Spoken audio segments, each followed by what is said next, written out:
Erica Schultz just was announced at the San Diego Comic-Con at home, whatever. Erica Schultz is writing a new Mandrake the Magician. Oh. Who I am somewhat familiar with because Mandrake the Magician is considered to be the first costumed superhero character type. Yeah. Yeah, it was stupid. It was. I just texted something stupid to you. No, that's okay. I was just like, I'm not in your house. Right. But and another reason why I know that Mandrake the Magician is the first costumed character is because this was something that I had looked up for the article, the law review article that I've been contemplating writing about the notion of death in comics, that I had told you about. Oh, right. And now you're back to blue. What the hell? All right. Huh. I mean, listen, it's a better color on you than orange. So,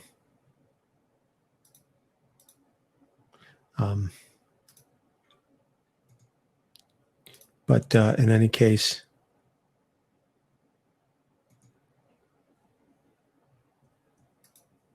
all right. So you, let's see. I wonder if you can type. Is it a situation where you can type the skit and I can type the background and stuff at the same time, so we can kill two birds with one stone? Yeah. I hope. Oh, I know how I can do it. Never mind. Yeah, I got it. You sure? Yeah, I'm sure. Basically, I'm just gonna do a little cutting and pasting, so that way you can definitely stay on the document. I'm gonna be doing, I'll be doing it in a side piece and placing. Wait a second. Hold on. I can also share with. In theory, now if you log in from if you are now editing as Dr. Issues and not logged in as the Capes account, then we can. I'm following you. Okay.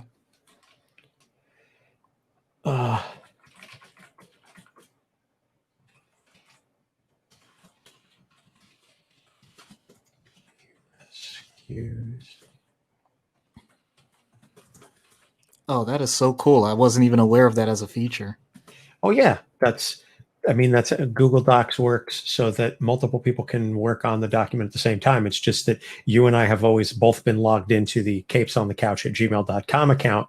So it sort of fucks up the system because it's like, oh, no, but you're both here and you're. Yeah. Google can't process everything. Yeah, gotcha.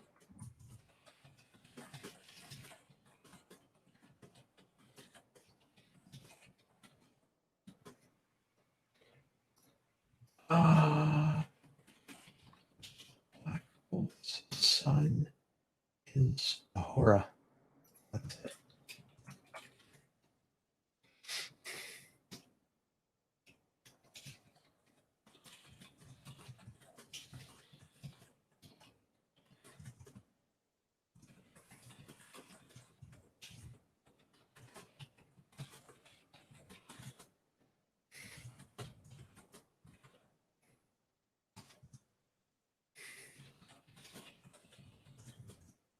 Join my house, Daredevil.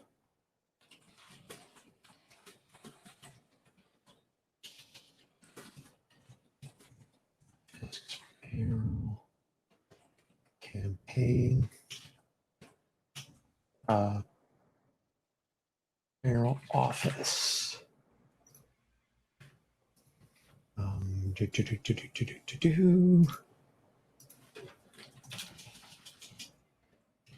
Self-admitted loner, part of the Inhumans, but doesn't really want to stay in Catalan.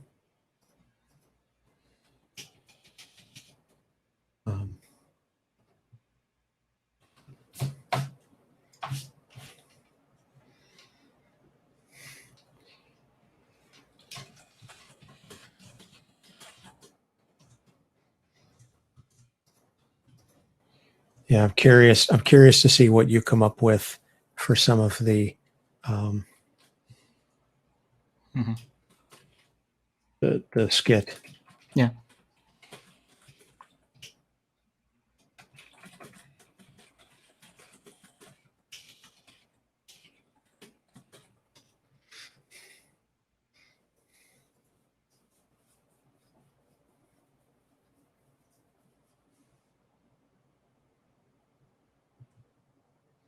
Inhumans Judgment Day. Interesting. Well, while you're working on that, I'm gonna give a quick read of a comic.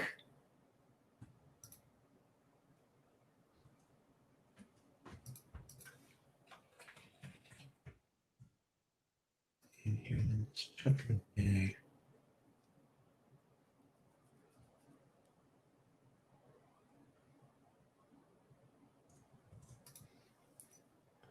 Written by Al Ewing.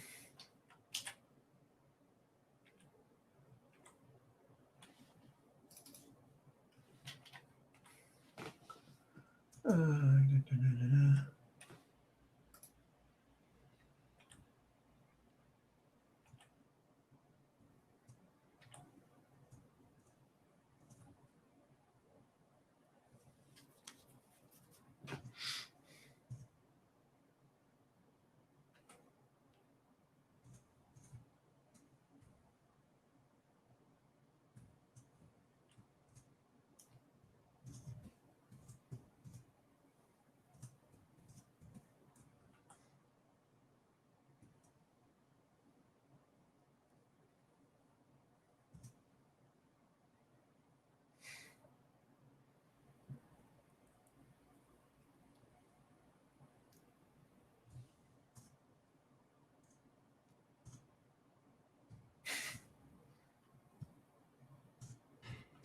Yeah, this one's going to be fairly light.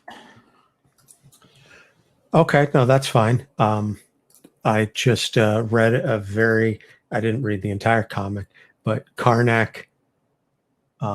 Maximus brought up the notion that all words are, or language is entirely constructed. Mm-hmm. So a word only has the meaning that we give it. Mm-hmm. So he is capable of creating any effect that he wants as long as he says all this stuff and this word. So now I read this word and this happens, as evidenced by the fact that Maximus created the word floob to mean all this other stuff. And Maximus is like, listen, words actually don't mean anything, which that sounds some like, oh, words don't mean anything, man. What is time really?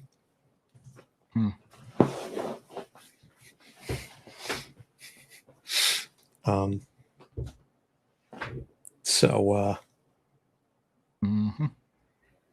all right, you are working on control.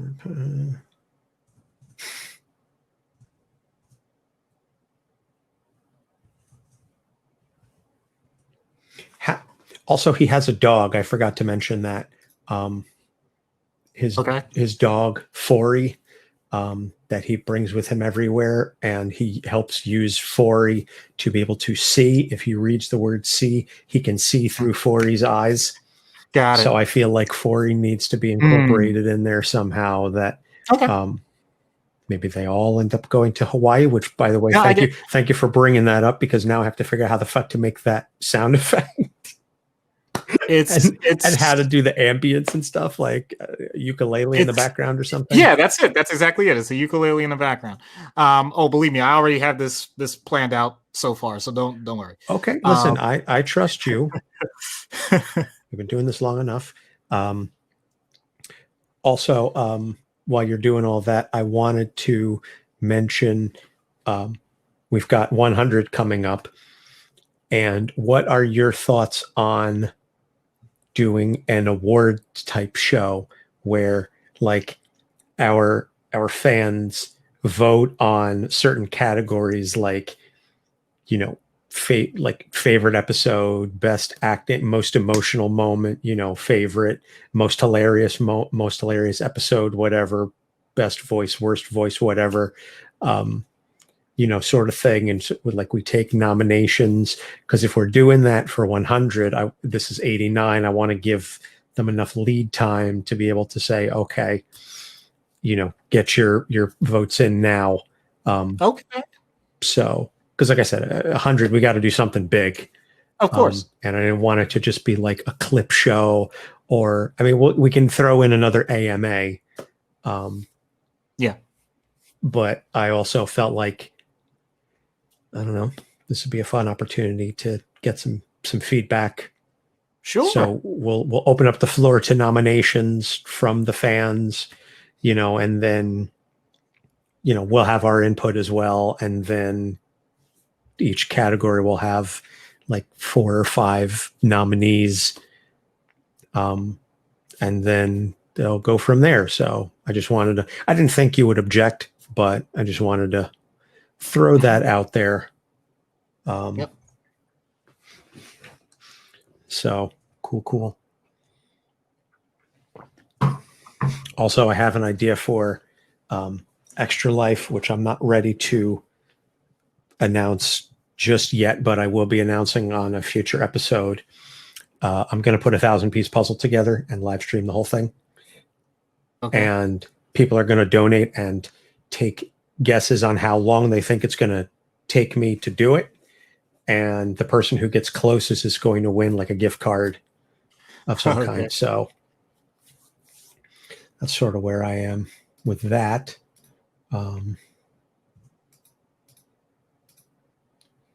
So let's see. I know we are still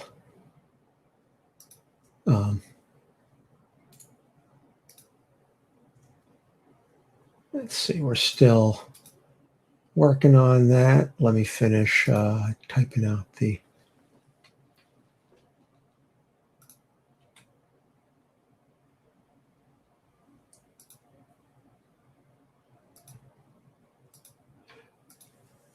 impressive that somebody set this up. Google Docs can correct the spelling of Adelan. If you misspell it, it's like, no, this is how you spell Adelan. So, yay.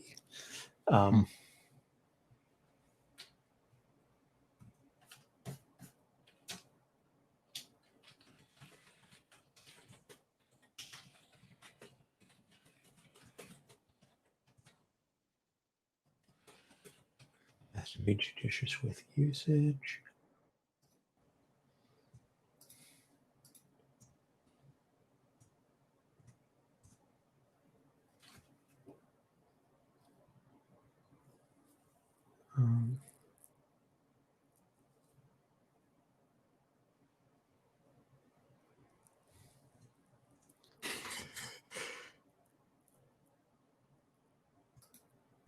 Let's see. Still trying to think of a third issue. Brightside is based on the character.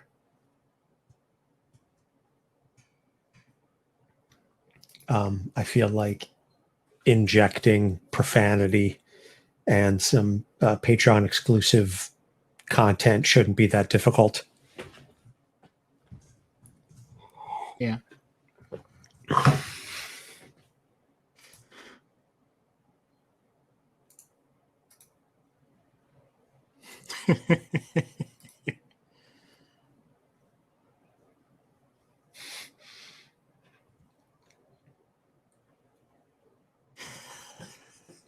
Come on down to Cleveland town. It's Cleveland. Oh, man. Our economy's based on LeBron James. Come and visit both of our buildings.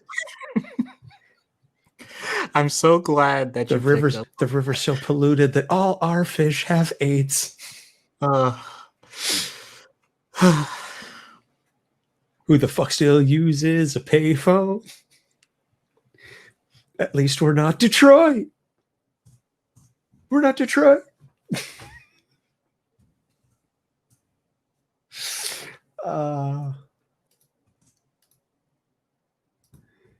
God, I love us.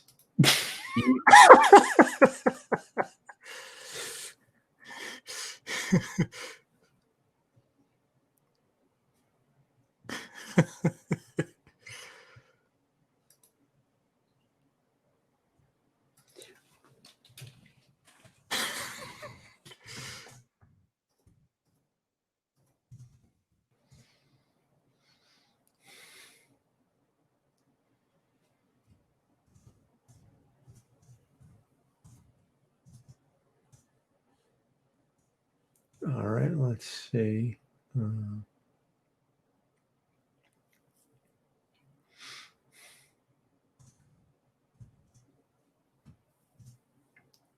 Why would anybody smoke weed when they can just mow a lawn?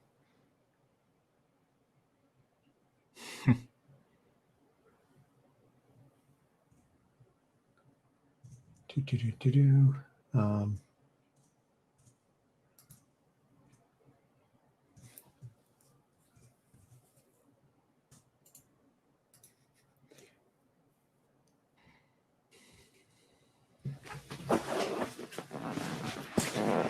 now I'm envisioning this skit going in like a planes, trains, and automobiles.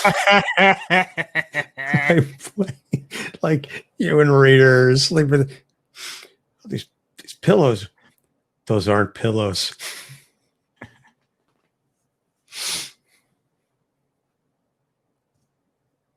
Oh, you don't have the reservation? Oh, then you're fucked.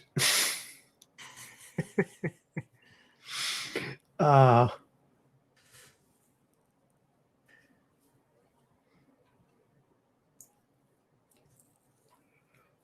um and the other thing is Ruby was like, oh, I think he's a really fascinating character and I want you to delve into his issue. Like, again, I've read a bunch of the episode issues that he's been in. He's just like I don't want to say he's selfish because he's not, but he's like, I don't know how to phrase it, where he's selfish to a point because he just doesn't want to be bothered. Uh-huh. If it's egregious, he'll help, but otherwise he's just, it's more of like an annoyance for him. Yeah. So I don't know how to phrase that as an issue. Gotcha. So yeah, let me just go back up. Just looking at what you wrote. Self-admitted loner. Okay, control over powers, but they're limited. Has to be judicious, which is. Oh, I'm glad you mentioned that because that's kind of what I'm trying to point out with this skit. Honestly, I'm thinking more of Simpsons episode where Homer is with Apu and they go to the whatever you call it, the number one person for the Quickie Mart, and he says you have three. You can ask three questions. Are you the Quickie Mart guy? Yes. No, really, you? Yes. Ah, come on. No, really, you? Yes. Thank you. Come again. Like they did this trek through the Himalayas, everything, and yep. he totally blows it. So that's kind of my thought with this. Which I get. I don't know that he would be as cavalier. I'm sure he wouldn't with what he's gone through. But once again, I'm doing this for the sake of entertainment, and feel free to jump in. No, that's fine. Yeah, I'm just, like I said, I'm still trying to think of. All right, let's see. I'm going to level this, whatever this is, this sort of thing. Not only do if it's worth more than what I could be doing otherwise. I assume you don't work for free. Um,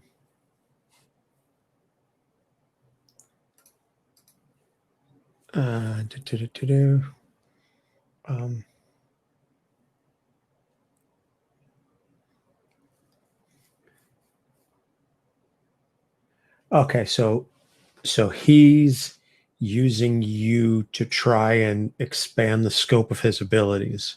Exactly. Okay, I'm picking up what you're putting down. Yeah.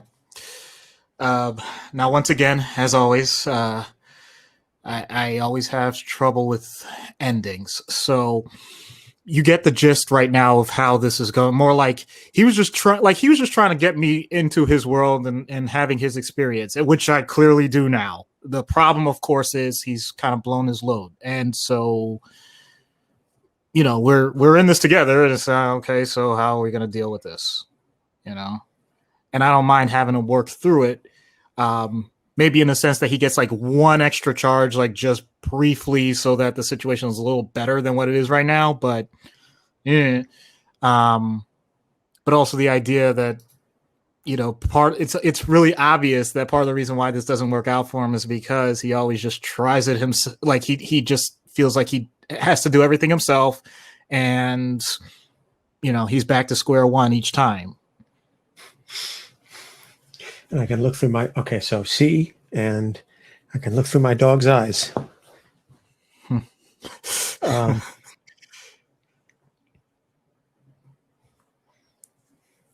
I'm envisioning Richard Pryor. See no info. What do you mean I'm not white? Does mom and dad know?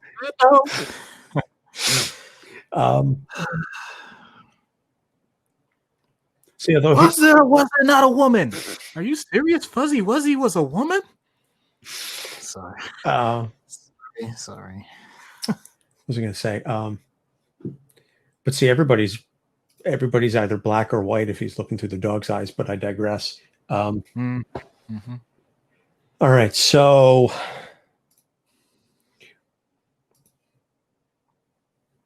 okay. So what I think happens here is now you end up. Now, I'm just trying to think of what he sees when he looks through the dog's eyes. Excuse me. Yeah. But what I'm thinking then is, then he takes a power nap. And I can insert like a SpongeBob, like 20 minutes later. Yeah. You're like looking for a rental car, and you're like, fine, I'll take the fucking Kia. I don't care. Yeah. And he's like, oh, okay, all right, I'm back. And it's just, like I said, it's hard to come up with the issue, because the issue isn't really his power. Like he knows what his power is. It's just if he wants more use of it, then I'm just trying to think of how to do the end game, so to speak. Yeah, same. And if he's okay, now he powers up, then maybe he teleports, and now you're in, like, maybe now you're on the side of the turnpike. Yeah, there you go. Some like being John Malkovich type shit. And then, so you're like, well, this is close, but I'm still just trying to figure out what his angle is on it. You know what I mean? I almost feel like it's, once again, kind of melodramatic, but it's just his way of saying like, all right, I got this. I still got this. And it's me just obviously with all this frustration, just kind of snapping and just like, no, you don't got this. That's the point. If you got this, then you wouldn't have come to me in the first place. I know it wasn't, number one priority on your list to come here, but if you really want my help, you demonstrated it once and you did it in a way that I clearly got the point, but you just can't do it. Is there, like, what is the next thing that has to happen so that you can get some balance to this?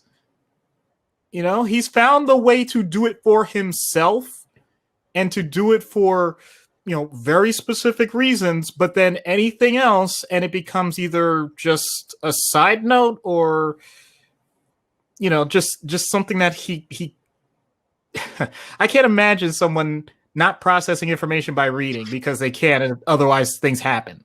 That's ridiculous. It's almost like, is there a way to shut it down besides using it? I think that's another out, possibly. Okay.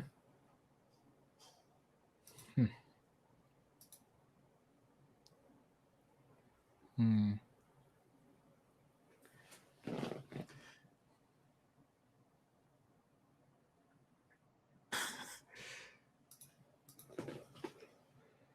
All right. So yeah, I'll let you. All right. Yep. I figured you did.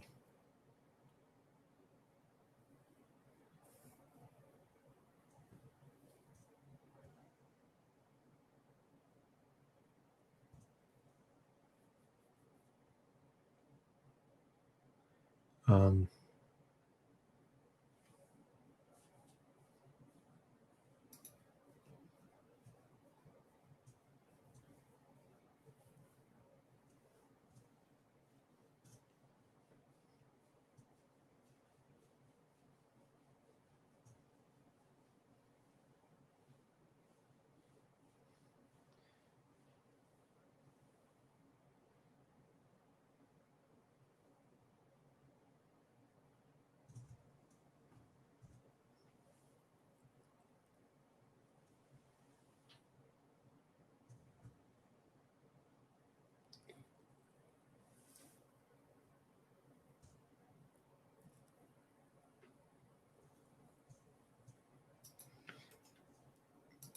do.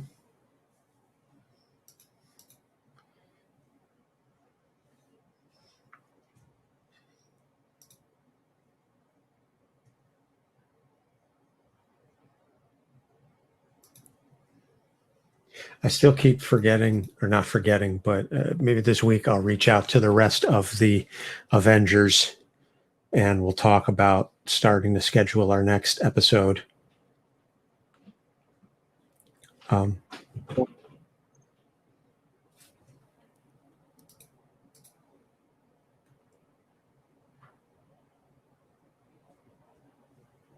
So it's just you and your dog? Yes.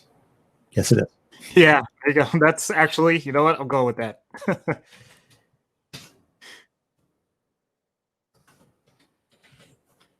Is there a problem with that?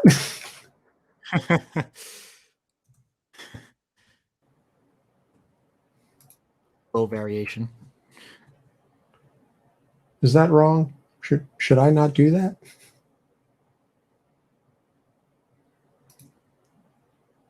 Because I got to tell you, if I had known this was wrong.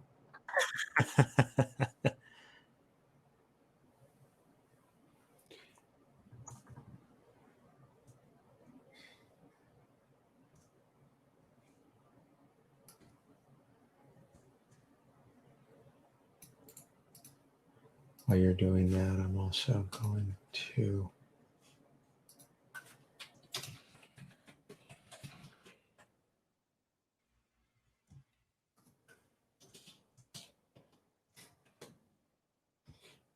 review Sea Unicorns.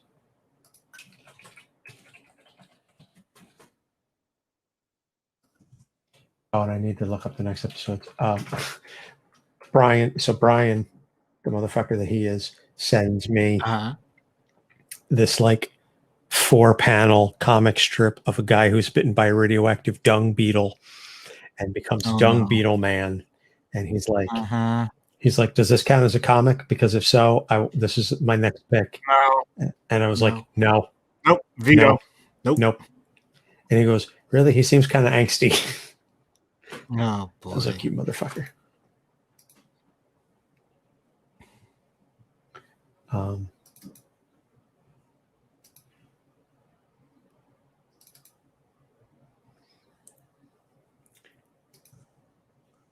Shit, son. Wish I would have known this earlier. I would have done some listening to it.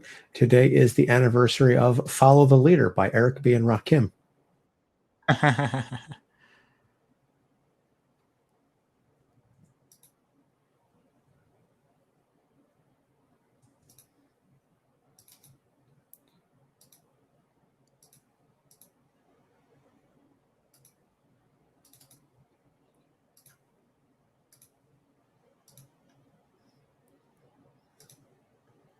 I have a whole bunch of album anniversaries in my calendar. I was inspired by Jim.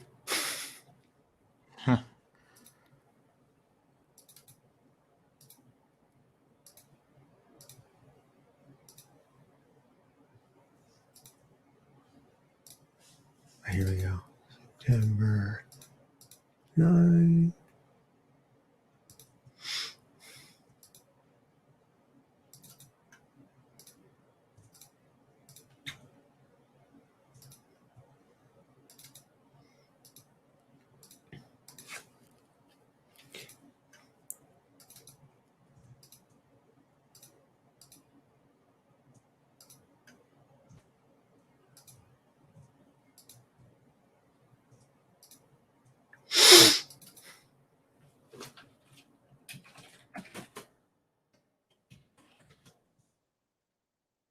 It blows my mind that like we have episodes lined up to September. Okay. Like not all of them, but we have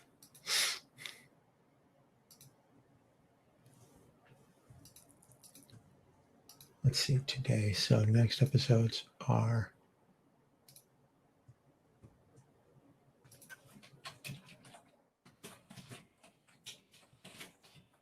Watch Who the Watcher.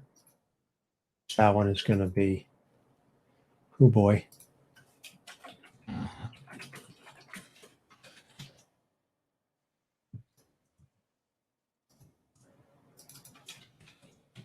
Damian Wayne.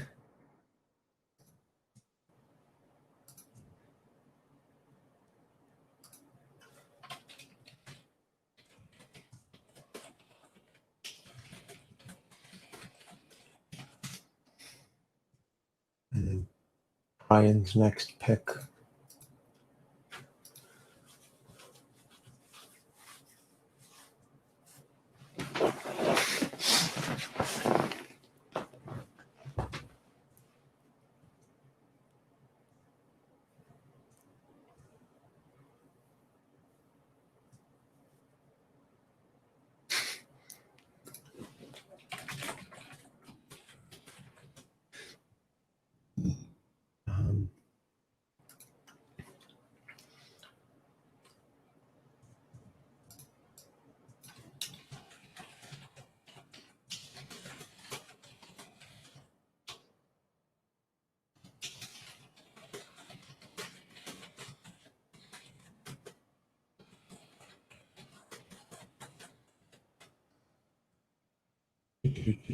Okay, so I'm throwing in there at the top of the show that we're going to be announcing that episode 100 will be, you know, a spectacular of sorts,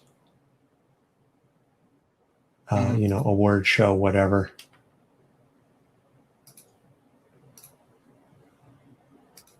Yep.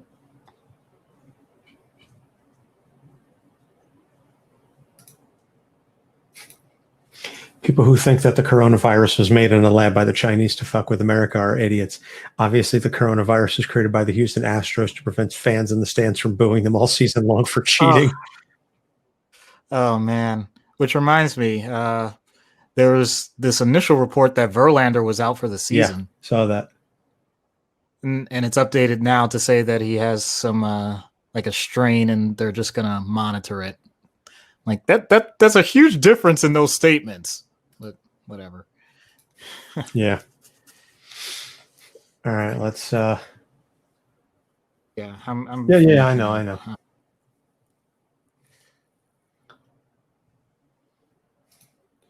Bu- bu- bu- bu-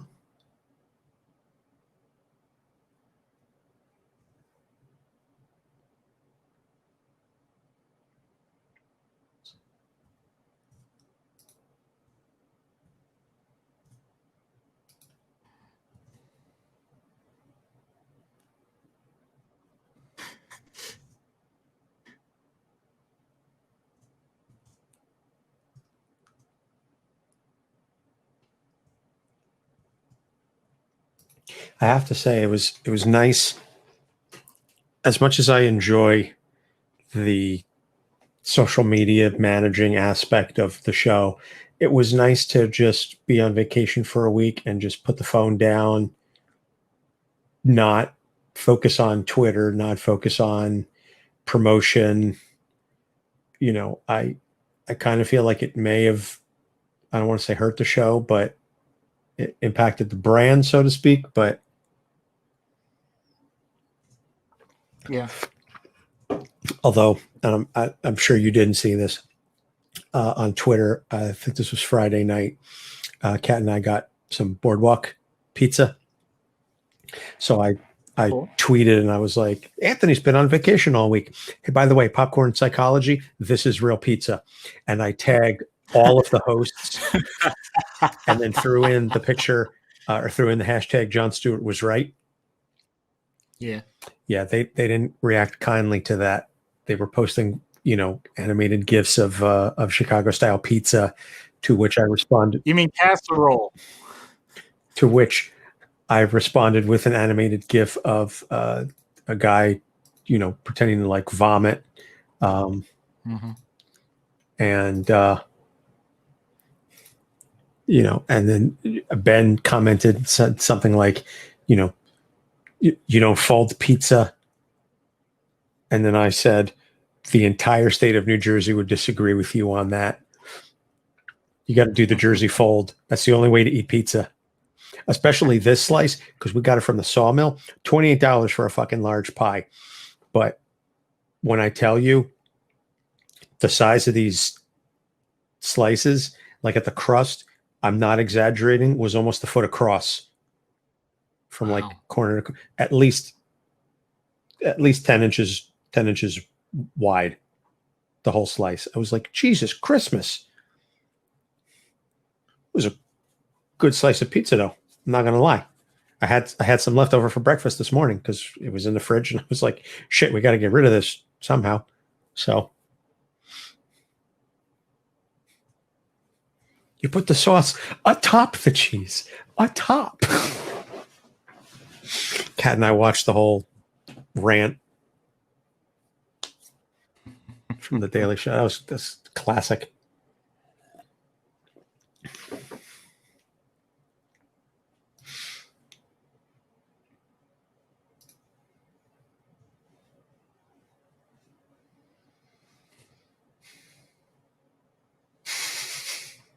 I don't need a Tesla here.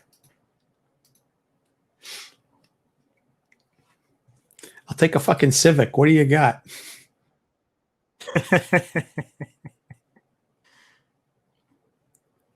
What, a Scion? Fine. Goddamn box on wheels.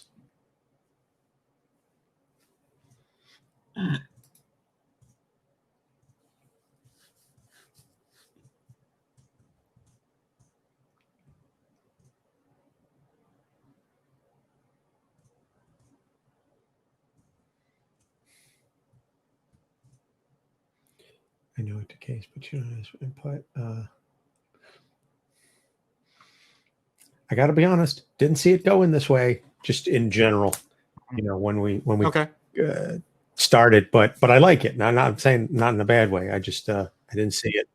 Well, remember, I'm also doing this from the person that admittedly I'm saying like I have not read much of the character. Like I know the basic premise of him. Yeah. So By the way, I've started reading. Yeah. A Once Crowded Sky, which is the Tom King novel. Okay. Holy shit. It's amazing so far. Not maybe not amazing, but it's definitely it's engrossing. But Okay. I mean, I would kill to get Tom King on the show. I want to talk to him about some of these characters in this book because this is like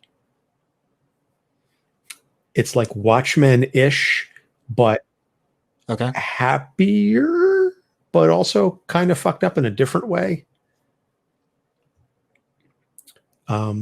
It's like Watchmen meets All-Star Superman Mm-hmm. merged together. It's just like I said, it's very compelling, but it's a novel story. But it's been on my want to read list for some time, and Kat was like, "Pick out a book before we go away on vacation," and I was like, "Okay, I can do that." I read maybe like a third of it, but I also feel like it's the type of thing that we should do a. It's not a trade paperback review, but when I'm finished with it, I'll lend it to you so you can read it. Sweet. And then we can Sure. do a review about it, for Patreon, because I think it would come across really, really interestingly. It would definitely be a longer review because I know normally our trade paperback reviews are like 20 to 30 minutes. This one would be a little longer just by virtue of the fact that it's a novel, not a trade paperback, but it's good shit. Good shit. So, Mm-hmm.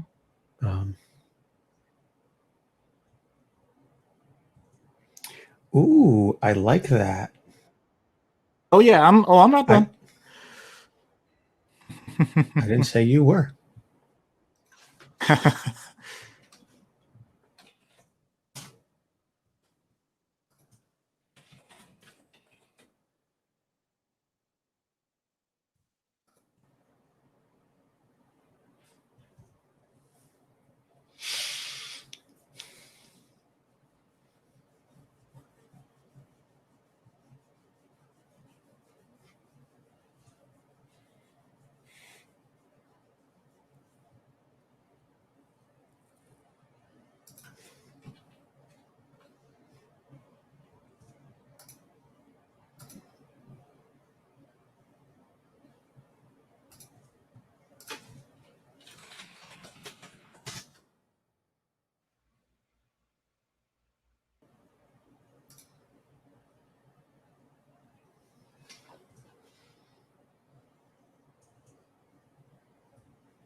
Mm.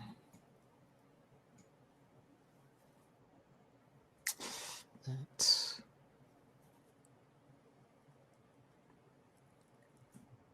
Oops.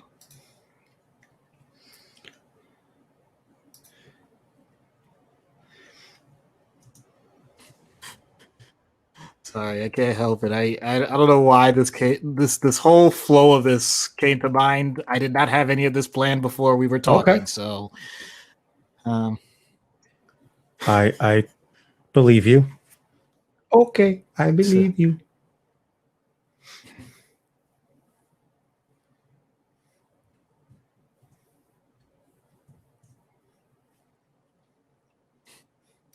Also, I got to feel that this is really boring for the folks that are watching and or listening. I know. They're like, are I they know. actually going I to get know. around to doing the fucking episode? Damn it. I'm just making sure as I go along. If I, let's see.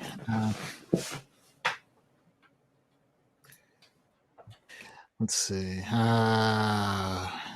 Okay, you done? Yes.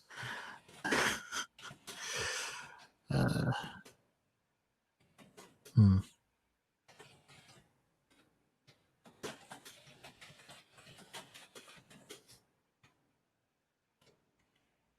I almost feel like the fact that I was renting a car, we end up on the turnpike. I almost feel like he juiced himself up just enough that the car is there too, and like, you know, like that maybe we should get in the car and just drive back to your office or something, like just something that basic Okay. that I was missing. So in other words, I was kind of ranting at him, pissed off for no reason because he really did save a lot of time.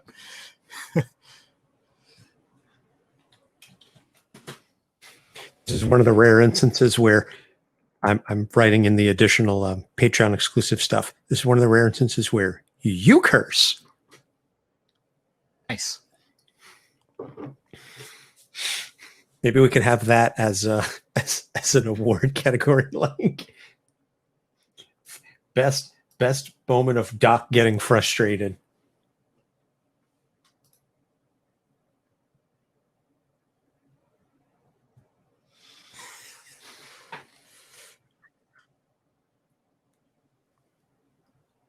Let's see.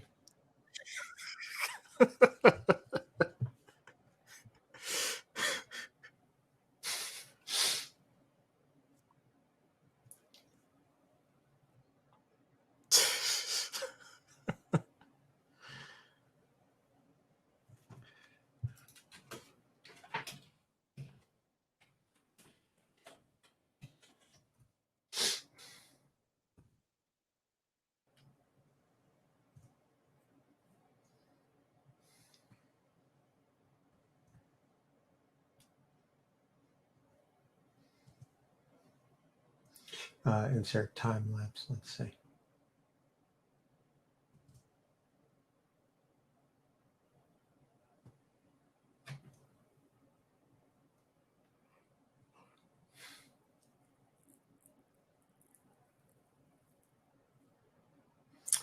All right.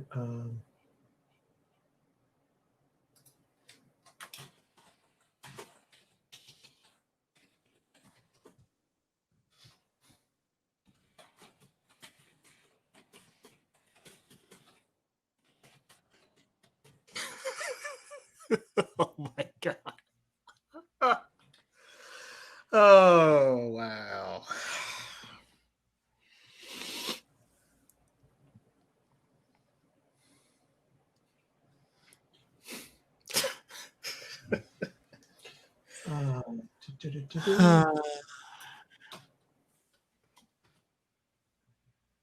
All right, so let's get to point 3, which is um,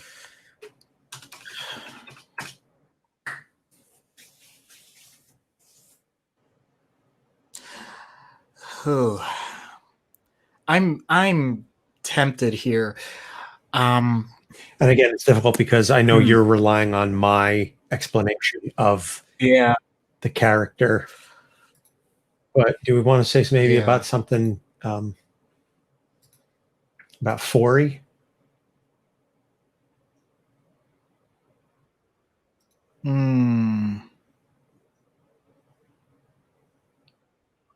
You know, All the right. fact that he, I think maybe that would tie into part of the loner thing. But Okay. the fact that his only true companion is a dog, and Yeah. who's obviously not going to survive as long as he, and then what's going to happen? I love it. Yeah. Yeah. We can roll with it. Cool.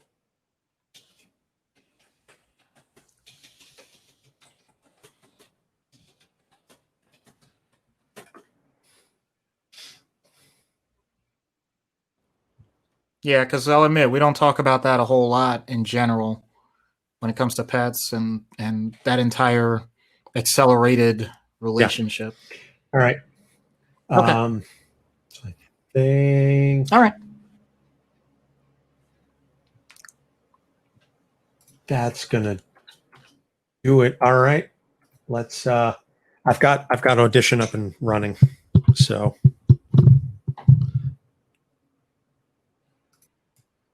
Yeah, let me actually hit record on mine. All right. I'm also recording on my end. All right. Ready in 3, 2, 1.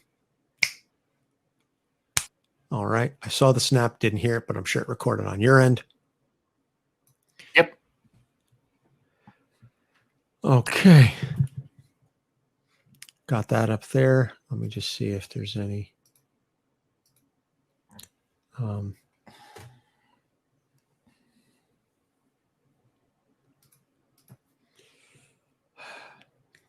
read the comments, Anthony. Don't read the comments. I had a whole thing I was going to do beforehand, like a 3, 2, and then cut 2. Mm-hmm. We ain't got time for that. Yeah. All right. In 3, 2. Hello and welcome to Capes on the Couch, where comics get counseling. I'm Anthony Sitko. And I'm Dr. Issue number Issues. 89. We're going a little off the board.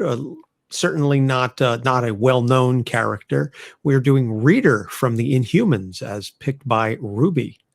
So this is a newer character, certainly one that I dare say a majority of our audience may not necessarily be familiar with off the bat, but hopefully by the end of this episode, you'll have a little better understanding of the character. But before we do that, a couple things. First off, thank you so much to our 2 brand new patrons.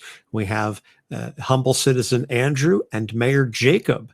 So that's just we love the support that we get every week and every month from our patrons. It's just again, 89 episodes in, and to think where we were when we started the Patreon with issue number 10, which are Deadpool episode, and you can go back and check that one out to see where we've come with that and where we are now. The support from our fans is just absolutely astounding, and we love and appreciate every single one of you. And the fact that you are all still here after a week off. I was on vacation with my family. It was much needed and well-deserved, and thoroughly appreciate it. And it was nice to stay quiet on social media. I know certainly a lot of our Twitter followers in particular know I'm very active on that platform. It was nice to just not focus on that and just sort of spend time with my wife and son, but recharged and ready and raring to go as we approach episode 100, which is going to be coming up in just a few short weeks. And we're going to have more information in the next coming episodes, but want to let you know now our 100th episode will be a combination AMA, ask us anything. So it'll be like a mailbag type, but there will also be an awards show aspect to it as well. And so we're going to be announcing a little bit more about that as Doc and I continue to flesh out the particulars of how that's going to go. But basically there will be categories, there will be nominees, you will vote, and the fans will decide the various superlatives and categories. So looking forward to it. It's going to be good. Our fan community is very vocal and certainly opinionated, and we love hearing from you. We love the feedback, good, bad, indifferent, or otherwise. And we've got another review that we'll be reading at the bottom of the show. But let's get cracking on Reader. So he is created by Charles Soule and Ryan Stegman in Inhuman number 4 from October of 2014. So as I said, not a very old character. And frankly, he's only been in 30 some odd issues of comics overall. So certainly not a deep well to draw from, but interesting stories nonetheless. So he is an Inhuman. And I know we've done a couple of the episodes on Inhumans, and we did Medusa, we did Kamala Khan. We have not gotten around to Maximus the Mad yet, and I think that one has definitely got to be on our list at some point in the future. But he is an older Inhuman, and he was part of a group that lived in Greenland. And once the Terrigen bomb went off, as detonated by Black Bolt, in this is again about maybe 2012, 2013-ish. And so all of a sudden, a new crop of Inhumans popped up, the New Humans, as they were known. So Reader worked as a finder for the Enelux Corporation. He would bring them New Humans, and he was paid handsomely for it until he found out that this one particular Inhuman a young girl named Zhao Yi. Zhao Yi, I believe her. Chinese, I'm not. I apologize sincerely for the pronunciation. Xiaoyi, Zhao Yi, I think is how it seems to be pronounced. He brings her to Enelix, gets paid for it. He's like, well, thanks. Then he finds out that the CEO of the company has basically functional immortality, but he needs to transfer his spirit to a new vessel, and that he has chosen Zhao Yi as the new vessel. And so they're going to kill her and use her body and put the old guy's head and brain in her body. And Reader goes, nah, I can't abide by this. So he rescues Zhao Yi and they go on the run. Then he joins a team organized by Black Bolt, who is very much not dead, to help search for Black Bolt's son, Uhura. And we talk a little bit about that in the Medusa episode. And he often works alongside Agent Frank McGee, who is also known as Noor. And Frank McGee is an Inhuman who was a detective with NYPD, and he operates sort of as an intermediary between the Inhumans and the human world. And most recently, he was helping Daredevil work on rooting out corruption in the mayoral office of one Wilson Fisk. And we just did Daredevil a couple weeks ago, and we did Wilson Fisk, aka Kingpin, some time back. So you can listen to, we touch on the Daredevil mayoral stuff in the Daredevil episode, but we don't really mention Reader because he's got a small part in it, but he's mostly helped. He's trying to help Daredevil figure out what is going on with the corruption. And it just occurred to me, sorry, it's late and I'm just getting back from vacation. We never explain what Reader's power is. I go through all this explanation of who he is as a person and this, that, and the other. I don't tell you what his friggin' power is. So Reader, as the name implies, he is blind. Anything he reads manifests. And so his eyes were taken from him back when he was younger because it was believed that, oh, if he can't see, then he can't make these things happen. But he can read Braille. So whatever he reads with his fingers becomes real. He gets 3 charges, so to speak, or 3 reads, each one weaker than the previous one. After 3 reads, he can just read at that point, just regular Braille without anything happening. But then he needs to go to sleep to recharge. Once he wakes up, then his powers are back at full capacity. And whatever he reads, anything, becomes real. So again, he's blind. He has a dog, Fori, that he brings around with him. And so if he reads the word see, he sees the world through Fori's eyes. If he wants to go to a particular place, he's away. He reads the word away and he's teleported away.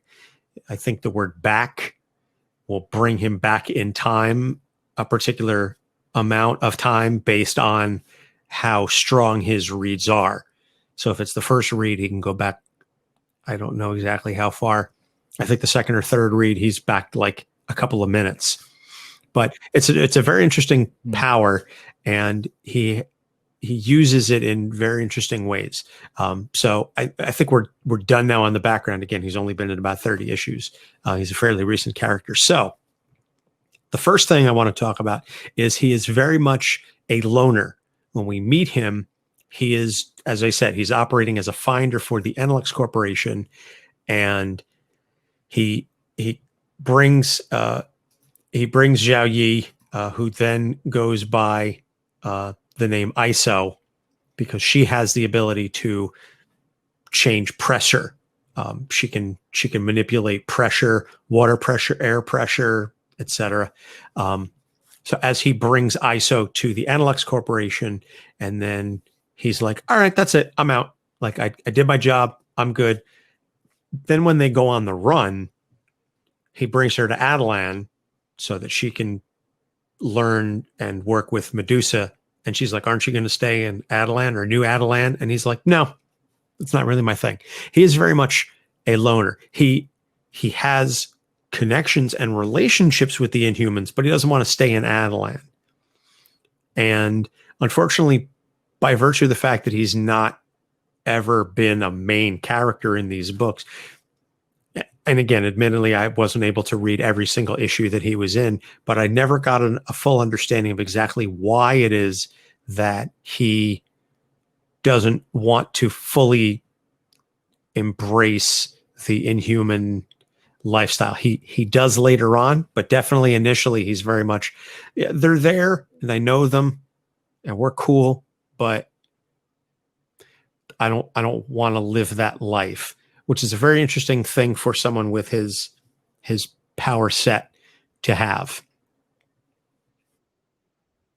All right. Thank you for the setup, because what I'm thinking right now is something going back to my residency training, where we would have sessions, a group of us. So imagine a group of psychiatrists in training, along with one lead psychiatrist that's had decades of psychoanalytic experience, and pointing out cases like this give wonderful opportunities to speculate, and no one can call you to the carpet. So, hey, I'm going to have some fun with this.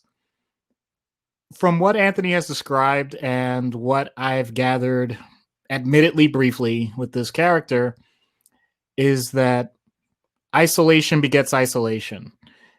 If you have come to appreciate the fact that the world has been separated from you, and believe it or not, sensation is a huge part of that, then you can either embrace that idea or you can reject it.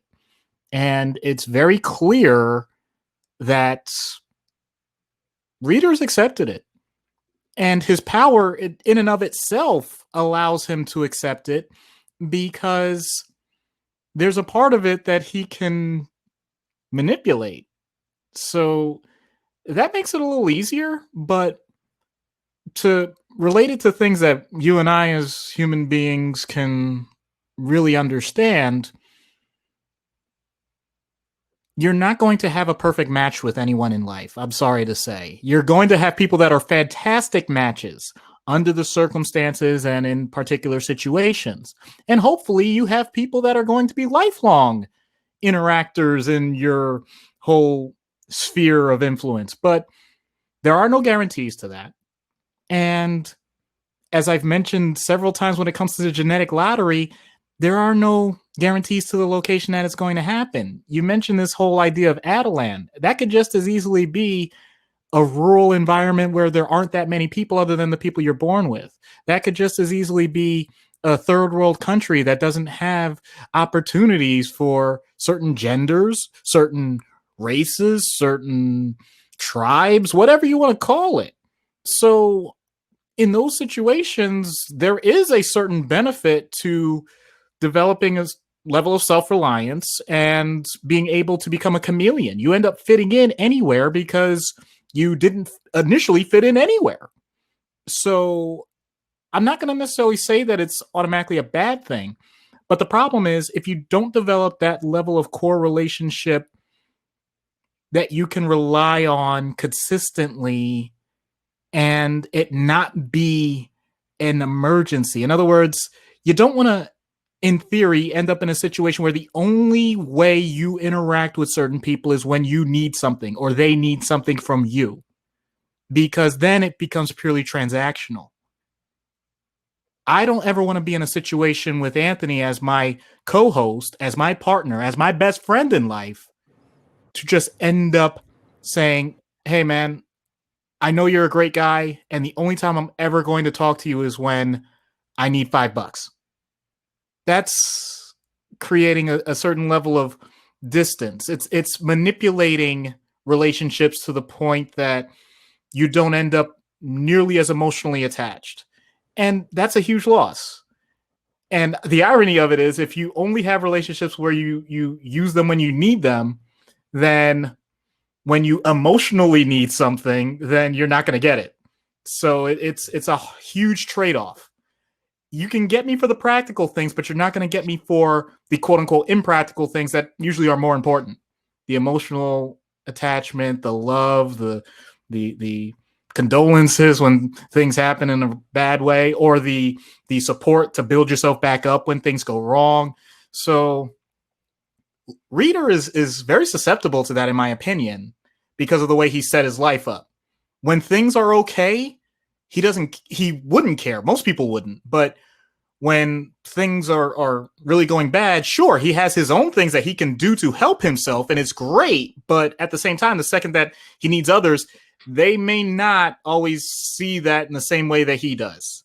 And that can create problems for, I don't want to say for the rest of his life, but for a long period of time, unless he decides to put more effort into it. And I think some of the later books really does show that he has a bit more to him than what I'm saying right now. But when he was first introduced, that's the impression I got. I haven't read any of the latest stuff. I only have the initial. That's fair.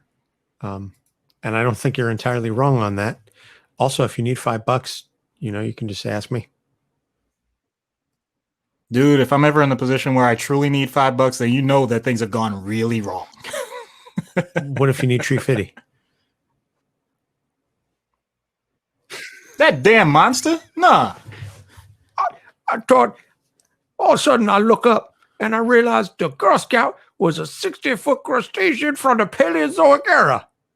Get out of here, goddamn Loch Ness monster. I ain't giving you no $3.50. How long has it been since we had a South Park reference? It's been a while. Quite some time.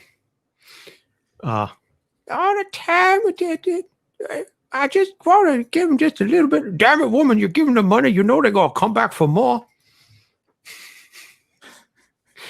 It felt good to get that out, though. So now that we got that out the way, I mentioned very briefly he has a dog, Forey. He is the only consistent companion that Reader has in his life, and all the issues that we've read. That's his go-to. And I know it plays partially on the whole blind man guide dog, but their connection is very much more than just the guide dog. He is the companion. And to my recollection, aside from maybe when we did Yorick Brown, we haven't really touched on the notion of an animal companion. And if I recall correctly, we also didn't really talk about Ampersand as a companion when we did the Yorick episode. That was one of the issues we sort of left on the table. So I'm very curious to see what your take is. I know you always like to say that you don't like to repeat yourself. Well, here's a brand new issue for you. His only real friend is his dog. That says a lot. Well, it says that he's an amazing human being because anyone that has a dog has some level of positive qualities, in my opinion. Okay, that's a very biased statement to make, but having pets is, for the most part, a wonderful situation to be in. It means that you have dedicated yourself to an animal that is going to be with you for a set period of time. And it's usually a length of time that's much shorter than human lives. So you're going to potentially experience the full gamut of emotions of a life in a matter of years. It may be a couple of decades. It may be 7 or 8 years, depends. But the point is, this is something that you sign up with from the start. And it could be from having a puppy. It can be from getting a foster animal. Either way, you're still signing up for that. I admit that I lean heavily towards dogs, but I could be talking about cats too, or any other pet. It's wonderful, especially at a young age, because you learn the idea of being there for someone and being responsible.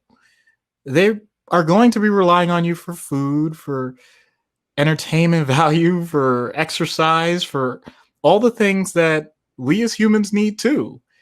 And yet there is something that I don't think I have the proper words for to describe, if you have that connection, how your pet views you.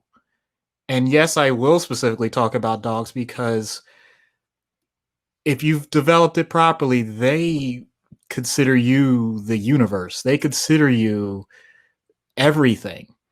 And that type of unconditional love is something that it's hard to put into words. I wish I could, but I don't think that's something that if you don't have a pet, I don't think you could truly appreciate. And I've actually been corrected on this podcast where I thought I pointed out the value that we place on humans one to another is much more than how a human views their pet. And on Facebook especially, I know I don't want to say I roasted, but plenty of people chimed in and said, Doc, you have no idea compared to how people love their pets. And I think that is true to a certain level. So I'm grateful that someone like Reader has his dog. And you already mentioned the part about being blind and the idea of a service animal is something that takes that relationship to a whole new level. I don't just mean the stereotypical idea of having a seeing eye dog. I'm talking about dogs that actually can sense when someone's going to have a seizure. I'm talking about animals that are known to be therapy dogs for people with severe anxiety, depression. I am not talking about the idea of having a peacock in Newark Airport. That was a gross misuse of that that idea. But it still stands that when you have someone that's a living being that is also reliant on you, that is not a child, doesn't understand quite the way that we do, but you know that there's something there. It's wonderful. And it's clear that you're willing to do anything for that pet, which brings up death. And unfortunately, the idea that you're going to actually have to make a decision depending on how that pet is doing. Do you have pet insurance? How many surgeries are you willing to go through if that pet has something wrong? Most people would say, I'll do anything. And yet, if you just don't have the bank account for it, some people have made difficult choices. Or you see that your dog is suffering as they get older in age. And you have to make that drive to the veterinarian. And I know many people that have gone through this, and it doesn't get easier. That grief is just the same as losing a human. So I'm saying that very soberly, like this is what you signed up for. This is not a surprise, but that doesn't make it any less difficult. So you don't think about it on a daily basis, but as the years go on, you do start to develop this feeling in the back of your head or just this weight that starts to come over you, and you realize this is going to happen someday. And some people actually start to translate it to their own mortality. So how do you handle it past that point? Let's say you've already made the decision. It's happened. You've processed it, hopefully with your family or whoever else is important to you. Now what? Do you do this again? Are you actually going to get another dog and go through this again? And many people say, I will do it as many times as possible because I want that in my life for as long as I live. I want someone. I want more than one. I want varieties of pets, all these things. And they're all unique and they're all different. But that doesn't necessarily mean that saying that, you know what, I had one dog and that's going to be it for me. I don't know if I can do it again. That's okay too. That's true for most relationships, depending on how they've gone their course. If you end up divorced, does that mean you have to be best friends with the person you divorced? No. But you can be. The possibilities are there. So the idea of pets as microcosms for how we deal with each other is amazing. And if you can develop a healthy relationship with your pet, aside from dressing it up and putting the photos on Instagram, and, there's a reason why they have the trope, the crazy cat lady. It's not meant to be as derogatory as it seems. It's more along the lines of you end up not making the human connections that you should because you focus so much on, dare I say it, the non-humans. Sorry, I don't want to say inhumans. That's just way too obvious. But there's a healthy way to deal with it. There's an unhealthy way to deal with it. And if you can't see the difference now, ask when one of your friends or even an acquaintance comes to your house and look at their face. And more importantly, watch their nose. Because if they can't tell, or you can't tell anymore what the difference is between certain smells, and they can instantly, then that just means you have a pet house, which is fine. But if they make every excuse to leave instantly, then you may have crossed the line. I'll leave it on kind of that light note. Well, it's funny when you bring up all of the pet stuff and the surgeries and everything, because as I've mentioned a couple of times in the show, my wife is a veterinarian and has spent years saving animals and also discussing with people, how far do you want to go? How much are you willing to spend on saving a pet? How far are you willing to push the surgery and the potential treatment options? What are you willing to do? Some folks have a line. Some folks say, I will literally do anything. I will pay any cost to heal my dog, my cat, what have you. And as a dog person myself, who now has 2 cats, it's just the notion of a pet. And again, I was away on vacation for a week. We didn't have any pets. We just had to take care of the kid, which is a pet in and of itself sometimes. But coming home and seeing how the cats have reacted, even cats, even aloof, self-absorbed, little asshole cats, still have that connection. And I, again, as a dog person, first and foremost, still appreciated getting to come home and scoop up my 2 cats, or as I call them, the idiot and the asshole, because one of them is an idiot and the other one is an asshole. But I like how you started off, basically saying like, oh yeah, that, anybody who cares for a dog is, et cetera, is a better person. There is one comic where Reader and Forey and a whole bunch of characters are squaring off in a fight against a group of other characters. I'm not going to get into it too much, but Reader is forced to defend himself, and he says, whatever happens, don't let them touch my dog.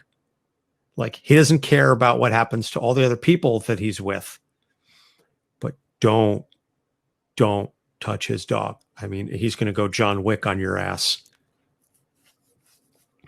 So, yep. So now the third issue is the notion that, and we mentioned this a little bit in the beginning, he gets 3 reads and then he needs to sleep. So he has full control over his powers and he's very aware of what it is that he can do with them, but he has to be very judicious with his usage. And it's not common that we see a character who has these sort of limitations on their abilities, that they get, okay, I get one big one, and then one that's half as big, and then one half as big as that, and then I'm done. Like, you get 3 strikes and then you're out, and then I need a nap. That's a very interesting, just from a writing standpoint, I find it's a really interesting conceit, but psychologically that has to do something to you. And we see it all the time throughout the stories where he's like, I can't just use my powers. Like, so many times we see characters that could just use their powers. They just turn them on, turn them off. They use them whenever. He has to pick and choose exactly where he uses them. And that requires a level of control. It requires a level of foresight. And also, I guess, in a way, connected to that, says that he really has to pick his battles and say, this is not worth a read, that I'm gonna have to come up with some other way. So there's a creativity that has to be utilized there, so he can get out of having to just, okay, I'm just going to read a word and boom, I'm done. So that puts that creates a strain and a toll on someone because you constantly have to be thinking, okay, what can I do to get around this power, and what the situation must be to force him into a situation where he has to use it.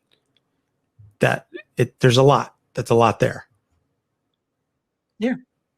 Yeah. And foreshadowing, I went kind of a whimsical route in the skit, but to talk about the issue itself and bring it to something that we all can understand, in a way, I'll say Reader is lucky because he at least knows exactly how many times he could do that.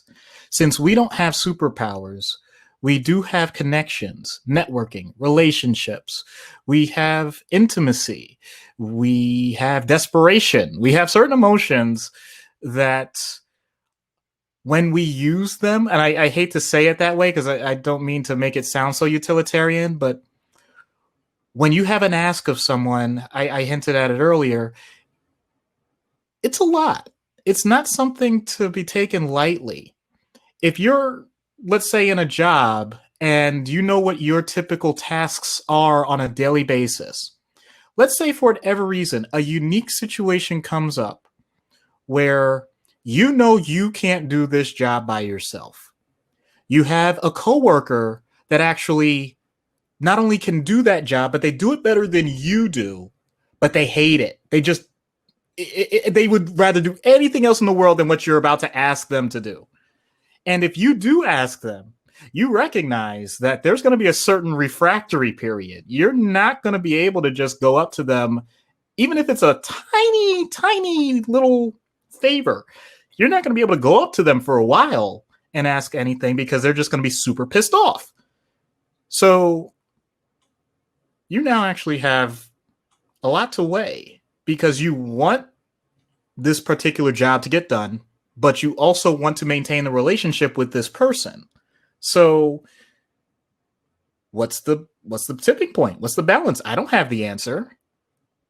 You're only going to know in hindsight whether or not it was the right thing to do. If the job still gets done by the way you do it, then maybe you pick up a new skill, even if it was painful for you and you didn't bother this other person. Maybe you found a negotiation technique that for whatever reason the person accepted and didn't feel as offended for you asking them. Maybe you found a way to do it together so that it was a situation where many hands made light work and it wasn't nearly as painful that for that person and it was much quicker for you. You found a compromise. Or maybe the person didn't say anything, but then they don't respond to your emails for the next 3 months. So I can't pretend to say I have a perfect answer for any of those scenarios. It's just a matter of trial and error, which makes it feel even worse because now you're trying to ration something out and you don't even know what the ratio is. So that's one practical side to it.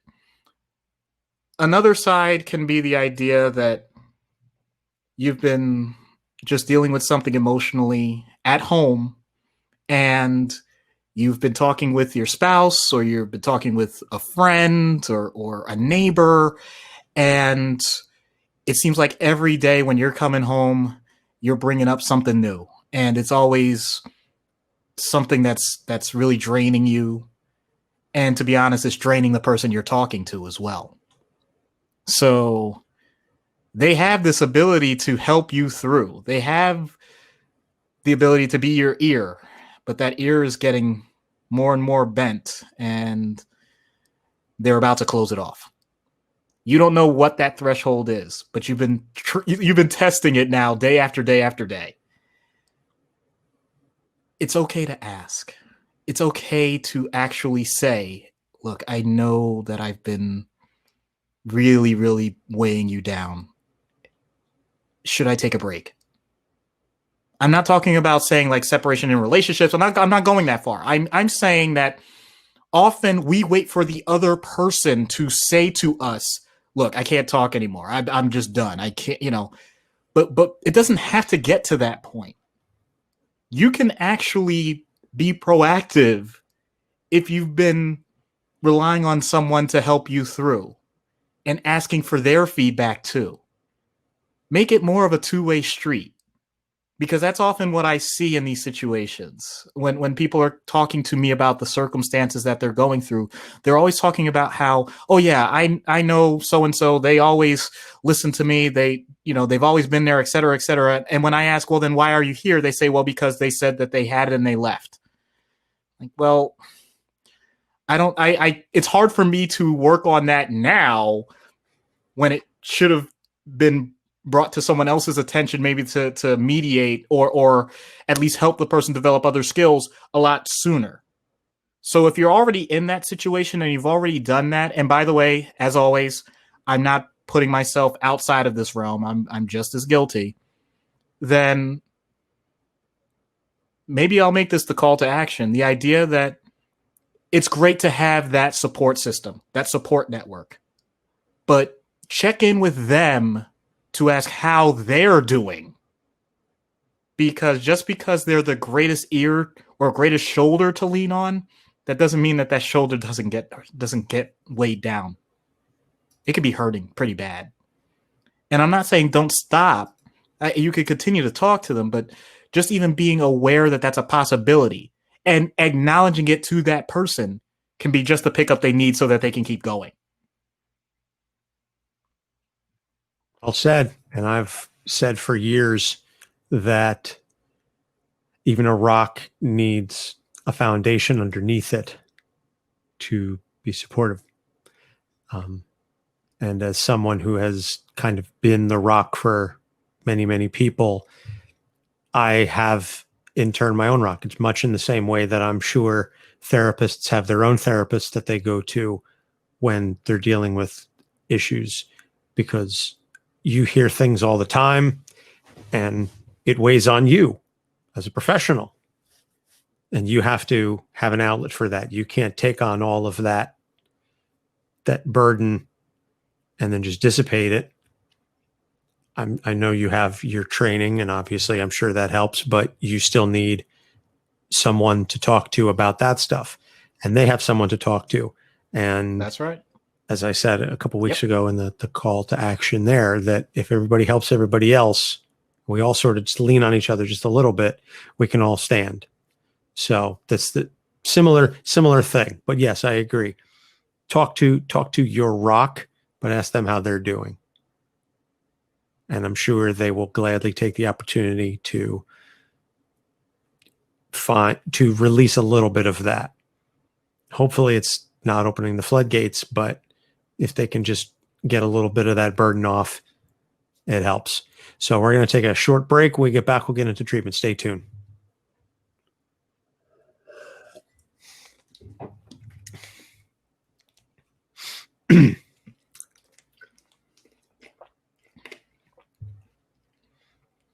All right, whenever you're ready. All right, in 3, Yep, I'm good. 2.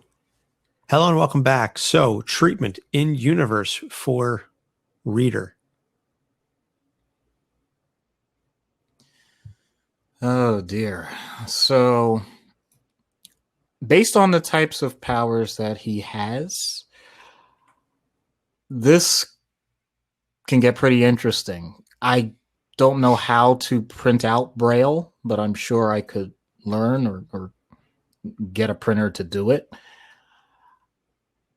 I would take total advantage of these, of his reading. I would probably use single word mantra, very similar to what he already does, but I would put it in the therapeutic realm. So in other words, focus or relax or, breathe. Like just these very basic but esoteric points that would allow him to create his own spiritual reality, because so much of this is focused on the physical reality, like what changes, what even the time dimension of it. There's more to life than that, though. And so I think there's a great opportunity. And since we're talking about comics, I think we can really get funky with it. Love. compassion, peace, just these basic things, and see what that does. Because let's be honest, especially the last one I just mentioned, can you picture potentially just how effective that could be, not just for him, but for society at large? I'm just wondering. I would really experiment with him on it. Pretty basic. All right. So, out of universe, blind, kind of a loner. Obviously, we can't really get into the powers, but a blind antisocial man associates with his dog, doesn't really care for much in the way of people and connections, has few that he leans on if he has to, but doesn't like doing it. What would you say to him or her?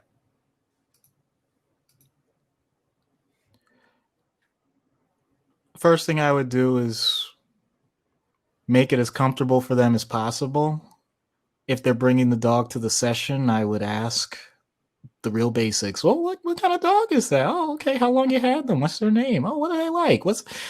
I would focus so much on that dog, mainly because when you focus on the pet, you focus on all of the things that the person has applied to that pet in terms of their emotional responses, in terms of what they consider to be important in their life.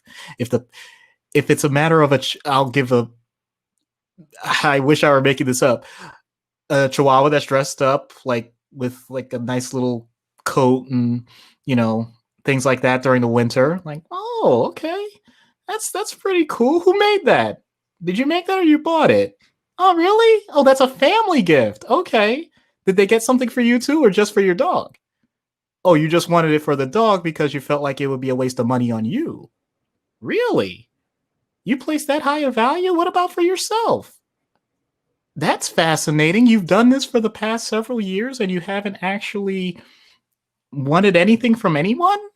Well, it just leads to these very genuine, organic, casual conversations that can become something more.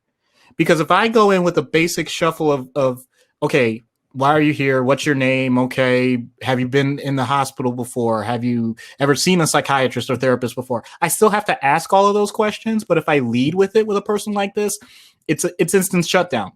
They'll answer the questions, but they won't actually want anything and think it's a waste of time.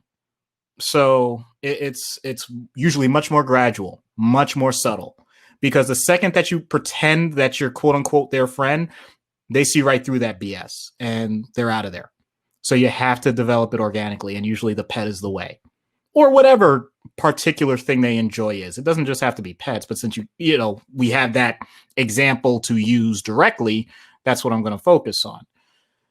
From there, and it's not a critique. I just want to clarify something. When you use the term antisocial, you're referring to the idea that the person is not socializing with many people, as opposed to the classic antisocial personality, which implies that the person has very negativistic traits that deal with manipulating people. So I just wanted to make that brief distinction.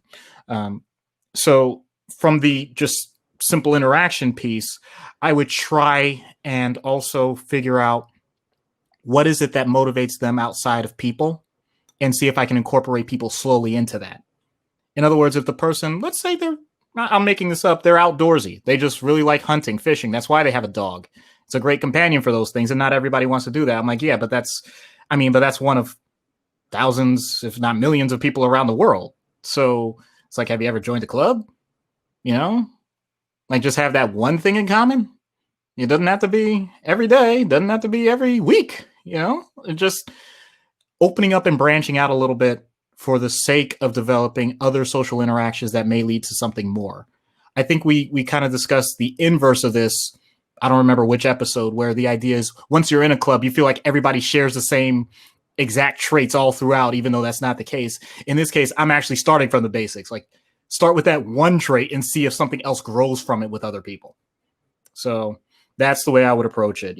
And I haven't actually used this statement in a while. this is a long process. This is not something that happens overnight. We're talking months here. So, hopefully the person starts to see the benefit from it, starts noticing their change in their interactions with people, including their mood, because often what accompanies this is a low frustration tolerance and irritability towards those new interactions. So if the person can surpass that hurdle, then once in a while you'll see like a dramatic change, but not usually. It's very subtle. Oh, there you go. Excellent. All right. And I think it's good that we vary the, I don't want to say quick fixes, but the shorter term potential solutions versus the longer term solutions. And it has been a while since we talked about something that's going to take several months to address, but I think it's helpful. And I certainly think it's realistic in the sense that it certainly helps our audience understand that if they're going through a situation, regardless of what it may be, it's not going to be 1, 2, 3 sessions and then you're done, or it's not going to be, oh, okay, we're going to work on this for a couple of weeks and then it's solved. Yeah, you want this, you want the answers, you got to put in the work. Simple as that. So we're going to lead him to the office and then see what happens when we get Reader and Forey on Dr. Issues' couch.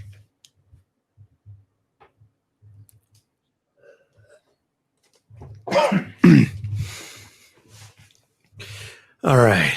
I think I'm just going to go with, maybe like a little gravelly, nothing too over the top for the voice. So, okay. All right, Doc, whenever you're ready. Okay. In 3, 2. Hello, Reader. Hey, Doc. I'm Dr. Issues. I'm going to level with you. This, whatever this is a sort of thing that I'm only going to do if it's worth more than what I could be doing otherwise. And I assume you don't work for free. No, I don't, but my sessions are just as valuable as your whatever it is Touché. that you do. Well, I'll start there. I look for things. Pun intended, I guess. I'm not sad about my predicament. I find my way in the world just fine. I step in. I get rewarded for my main feature, and I show myself out. No muss, no fuss. Well, so see, there's a limit on what I can do. Anything I do is a 3-shot deal. I don't want to be that kind of a chump. To be honest, I'm not sure I fully grasp Let me get my card. what you can do. I made it just for situations like this. Here we go. Away to the Hawaiian Islands. Yeah, what? I get that a lot. So there is no philosophical banter here. If I read it, I achieve it. I could put those self-help gurus to shame with this.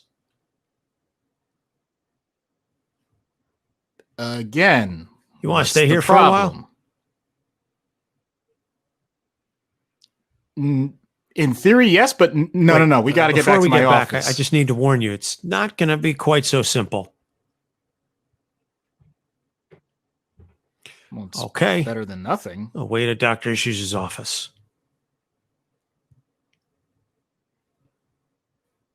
I don't get.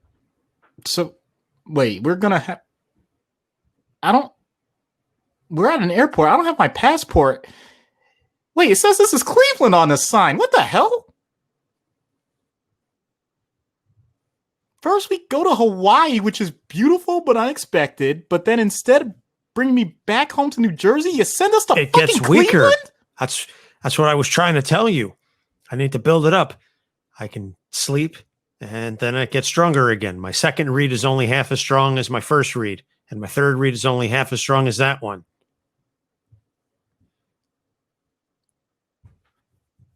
On a practical note, I'm going to book a rental car. My wife is going to kill me. On another note, I think I can help, but not here, not now. And on a final note, why is your dog here anyway? Does your dog do anything? Like, it's been totally silent. It's kind of I creeping keep me him out. around for a very important reason. If I read C, I can look through my dog's eyes. Comes in handy if I need a new perspective on things. Oh, that's actually really cool. That's great. Who do you Well, do it with that depends on on the who human else is level? around. No, I mean, who do you trust so that when you're in need of support, you can always rely on them? Nobody specific. So it's Yes. just you and your dog? Yes, it is. Is that bad? No. Well, it makes for a possible lonely existence if you don't expand your circle a bit. I mean, plenty of people survive that way. Well, but not there aren't that many thrive. people that can relate to me. At first impression, and they think I'm some charity case. And then they get an opportunity to know what I can do, and I'm some random tool. And then they know the limits, and I might as well be trash. Has anyone actually said that? No. Then why are you saying it? Okay. So I get your point. I jumped to a conclusion there, but I mean, that's the situation we're in anyway. I'm useless right now. If I want to recharge, I need some sleep. Yeah, you do that, and I'll work on the transportation 3 piece. hours later.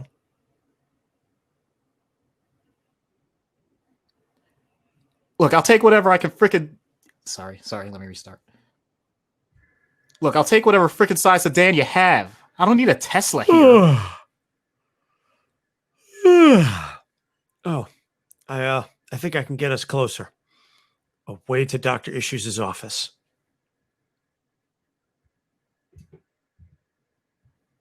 And we're...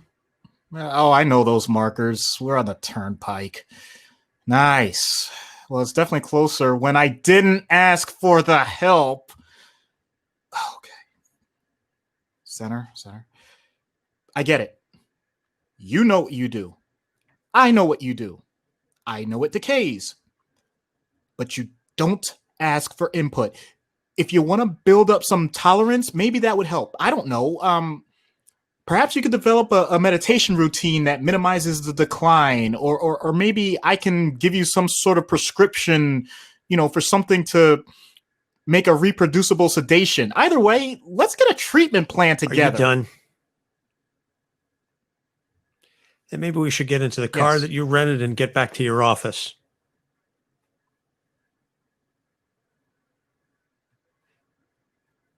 Well, shit. We can discuss the details of your treatment plan along the way. And yeah, I apologize for my reaction. I'm human too. It's quite all right, Doc. I know what you meant.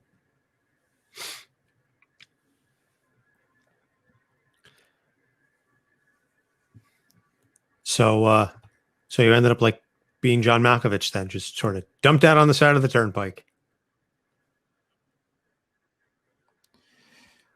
Yeah, pretty much, but at least I had a way to get around. And yeah, I just as an aside, I know that there's quote unquote controversy with this, but if I make a mistake, I do apologize to my patients. And there are times where I'm human and I react the way I do. I try not to let it get the best of me, but when that does happen, usually patients have been very forgiving of me. So that is a piece that, yes, it was for dramatic effect, but at the same time, gotta admit, sometimes things do get intense in therapy. I don't think there's any question about that. So recommended reading for the reader or for reader. So recommended reading for reader is The Uncanny Inhumans. It's nice to see him working as part of a team, even if it's not always, shall we say, smooth. So the next couple episodes coming up, we've got Uatu the Watcher, as selected by Matt, Damian Wayne as Ariel returns to the Bat family, and a pick from Brian to be determined. We'll definitely know by next week.